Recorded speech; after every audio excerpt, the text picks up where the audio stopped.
All right, everybody. So thank you for joining us. We're going to be talking the fall 2022 release with you guys today. I'll just dive right in. So for our agenda, we're going to take just a little bit of a different approach. We're going to start with an implementation review like we always do. And then I do want to kind of start by looking back at the summer release. There are some outstanding changes since we all met last quarter that I want to cover first. And then after that, we're going to dive into what's new in the fall release. We'll spend just a bit of time talking bug fixes, and then we'll end the meeting talking about what's next from Avocado. We'll give you guys the rundown on our goalposts for the winter release, and I have a couple events I'm excited to talk about too. So on implementation, not much has changed here. If you've come to one of these meetings with us before, we will be ready for getting the fall release in your sandbox as soon as next week, at which point we will encourage internal testing. We want to hear from you guys about your thoughts on the fall release. After that, pending your approval, it'll be ready for your production environment the week after. And I do just want to say at this point that we would ask that you save your questions for either your account manager or your implementation manager throughout this presentation. I'm going to be covering everything at a pretty high level, like I always do, but we do want to hear those questions. Again, just keep in touch with your account manager or implementation manager with any specific questions about specific features or changes. And we'll just discuss our next steps for the fall release. As you guys know, we did move back the release of the notes themselves from Monday of last week to the past Friday. We did do that just to allow a bit more time for some final testing and QA review. And here we are today for the presentation. Like I said, we're shooting for October 3rd to get the fall release ready in your sandboxes, and October 10th for production. So like I said, I do actually want to start with summer 2022. So we completed an additional build for the summer release since we spoke with you guys last quarter. And in that build were some new features that I want to cover with the group. I do understand some may already have this, but just want to get everybody up to speed together while we're all meeting today. So first off, let's talk about a new feature for hold length modifications. We've added new options for controlling the minimum and maximum hold length. And this period is customizable by day, by week, or month. And here we can see we're looking at the membership. We can adjust our unit here and the minimum and maximum hold length right here. And this is what we'll see in the Avocado menu. Next, I want to talk about a couple changes we made for international users of Avocado. We do have some new clients joining us from Australia. And with that, we identified a need for some new functionality to fit the needs of international organizations, mainly in the form of a couple tasks. We added support for international phone numbers, and we added support for multiple countries and their banking details. Next, let's talk about priority registrations. You can now prioritize instance registration for contacts with certain memberships. And priority registration start date and time. These have been added to the instance uploader. So if you choose to implement this feature, you can upload in bulk with that instance uploader. And we are looking at a membership right here. As you can see, there's a new option to allow registration priority. And right here on the instance, we can dictate exactly when we'd like to offer priority registration for holders of those memberships. So for example, I can set it to a week early if I want to give certain memberships a head start on their registration. And this is what the client will see in the portal. For example, in this particular use case, we wanted holders of family memberships to get a head start on their registrations. And they'll see clearly in the Avocado portal that priority registration date is July 3rd. And for others, it's July 10th. Next, let's talk about the barcode sign-in report and a few changes we made there. We updated existing and added additional filters to the barcode sign-in page. We'll see that right here. We added functionality to support a report for the barcode sign-in page when you use those new filters, that new group filter. And we've made some changes just to the general formatting of that report as well. As you can see, this is what that report looks like now. Main formatting changes were simply allowing extra space for that signature to be clearly visible. And if we do filter by group, that report will be broken down as such. And next, this is simple, but a big one, new functionality for standard reg instances. You can now bill by attendance for standard registration divisions or instances in those divisions. So think HFA. We've added support for rollover registrations too. So again, that bill by attendance functionality that most of us are familiar with or I should say many of us are familiar with through Quick Reg, childcare, for example. Again, now available for standard reg too. Next, in the portal, we added a contract column and we've added some new sorting options. This is in the My Bookings page on the portal. So first, some new sorting options. I can filter by facility and filter by the date of those bookings. And I have my booking right here. And I can see right next to my facility bookings, I have access to my contract attached to that booking.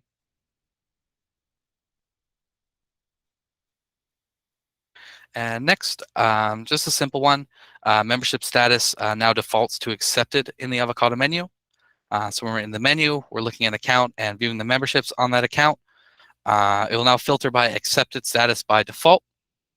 We can still, of course, change that status to whatever we like, but it will just default to accepted when you first open it up.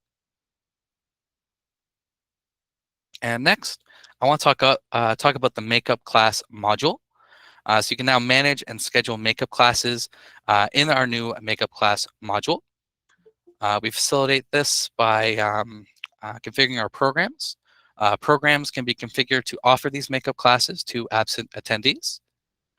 These absences, they can be recorded either in the Avocado menu or your members, they can log into the portal and they can mark themselves absent.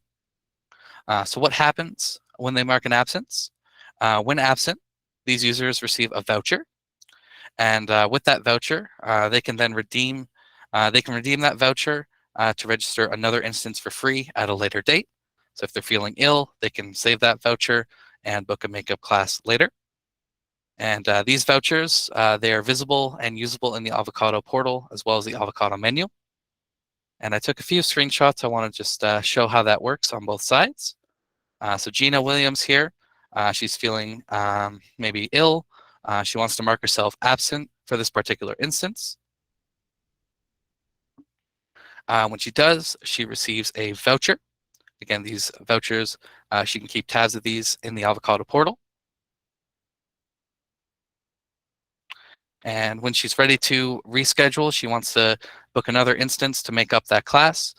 She'll note, is she eligible for a makeup class? Yes, she is. And she can go ahead and apply her voucher. And she will see a populated list of her available vouchers right here. And this is just an example of, again, these vouchers and these makeup classes can be facilitated in both the portal as well as the menu. And there's a just confirmation of an absence in the menu. Moving on, a couple changes in Engage I want to talk about. First, we made some changes really to add the ability to more quickly mark attendance without requiring additional pickup or drop-off info. This is set when the attendance is enabled. Enable sign-in is set to false, and the self-sign-in age is null or blank on an instance. So really, this just allows one-click sign in and out without needing to specify a pickup or drop-off contact where applicable. And also in Engage, we've made it so prompts and prompt responses, they're now visible in Engage. So here we are, we're looking at Mr. Horton. with the Horton family, our favorite test account. When we click Mr. Horton's contact, we press engage. We will get his account summary here. As you can see, there's a new tab to view his prompt responses.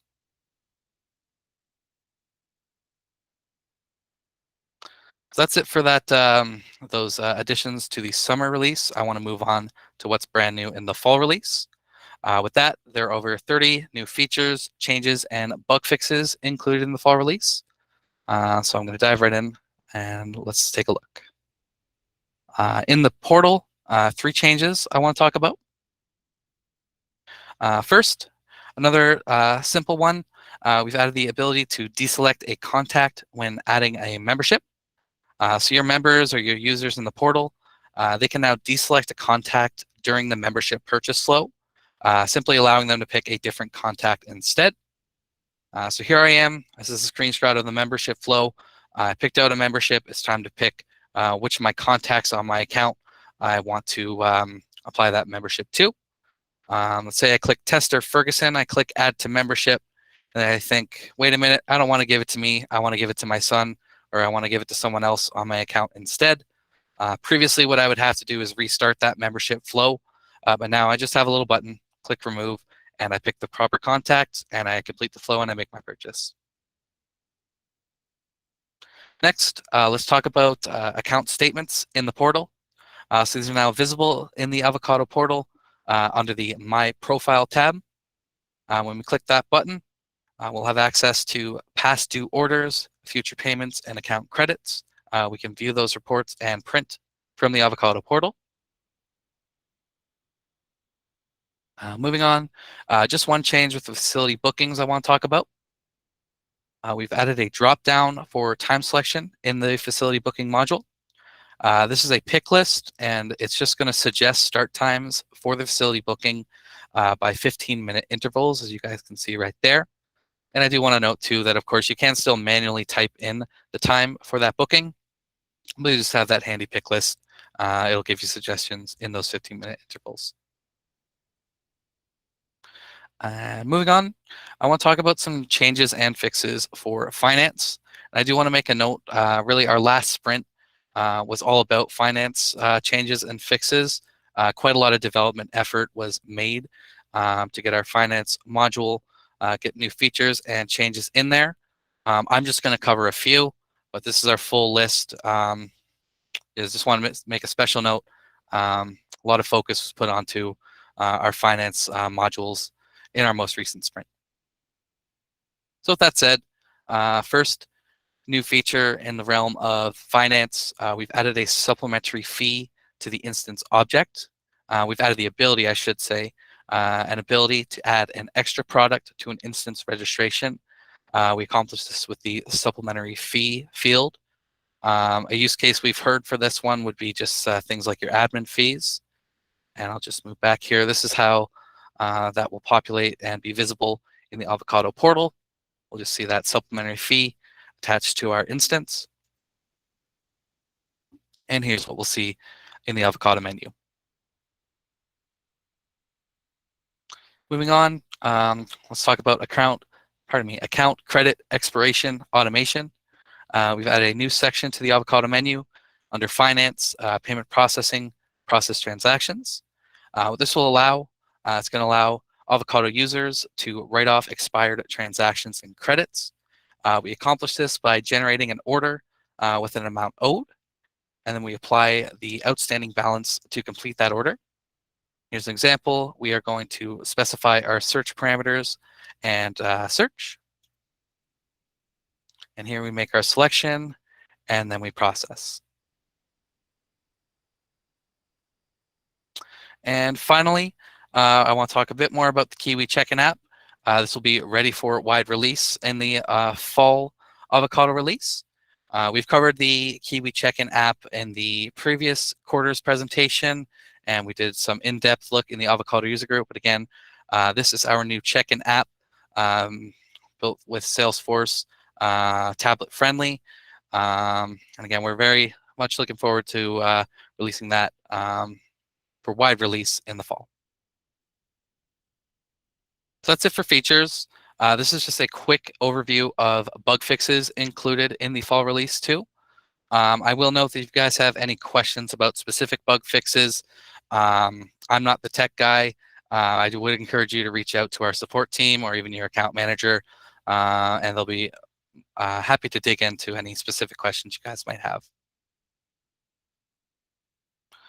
And we'll just kind of close out from here. I just want to talk about what's next for fall and into the winter from us. I'll start with some new events in the Avocado user group.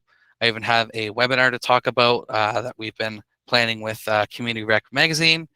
And then we'll, of course, kind of close out talking about the winter release. So it's time for me to plug the Avocado user group on Meetup. Just again, we are focusing on getting future events on Meetup. We'll be hosting these release presentations there. But as well as that, we are hosting webinars and roundtables.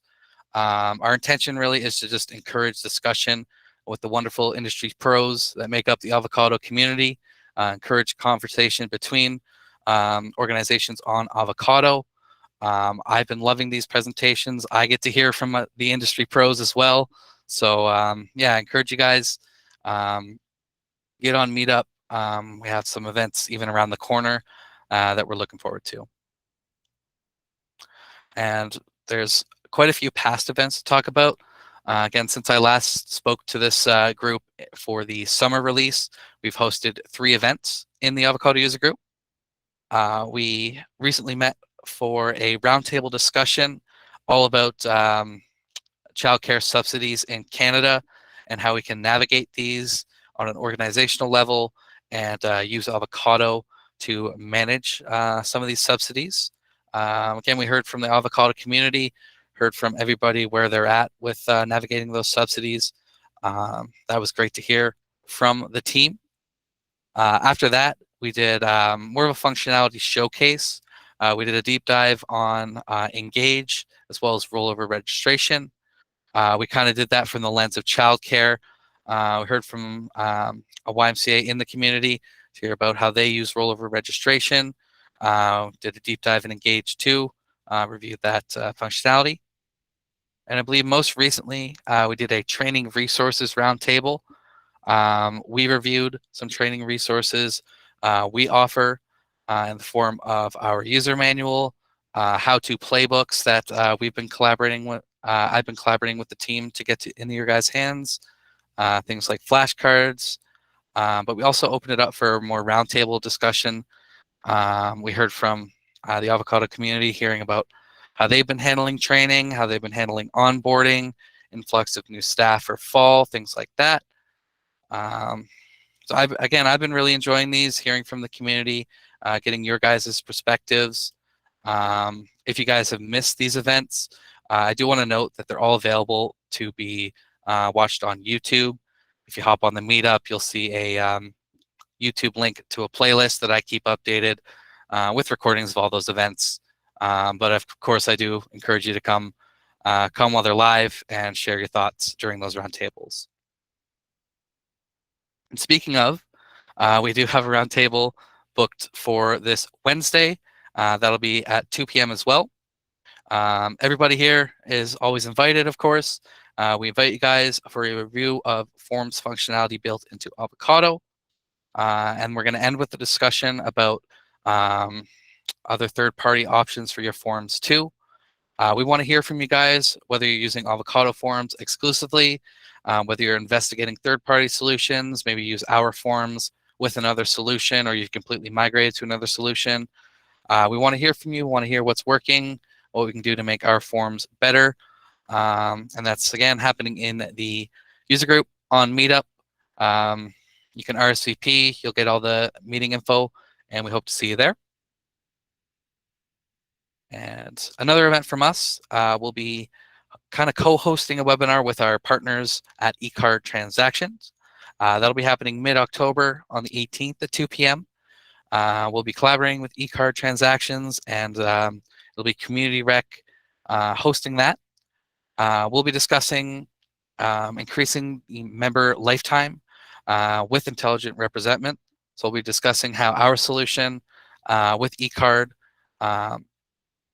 together can increase member lifetime. We're very much looking forward to speaking to that community and speaking again with eCard. And just a bit more on Community Rec, we actually featured in this month's issue. We wrote an article with eCard that's in the new issue of Community Rec. That's available for free on their website online. I encourage you guys to take a look. And I think finally, I'll just cover our plans for the winter release. We'll start our weekly milestones starting on December 12th. And right for early January 2023, the winter release will be ready for production launch. And this is just an overview of our 2022 release plan so far. Kind of an overview of our trajectory since we switched to quarterly releases. As you'll note here, we did do that extra build as part of the scope of the summer release. And this is our trajectory for autumn and winter. And that's really it for me, guys. I do want to say thanks so much for joining us. I look forward to seeing everybody next quarter. And if anybody has questions, like I said, reach out to your account manager or your implementation manager or support. If you have questions for me, any feedback for me, shoot me an email. I'm happy to hear from you too. And yeah, thanks again. Thanks, Johnny.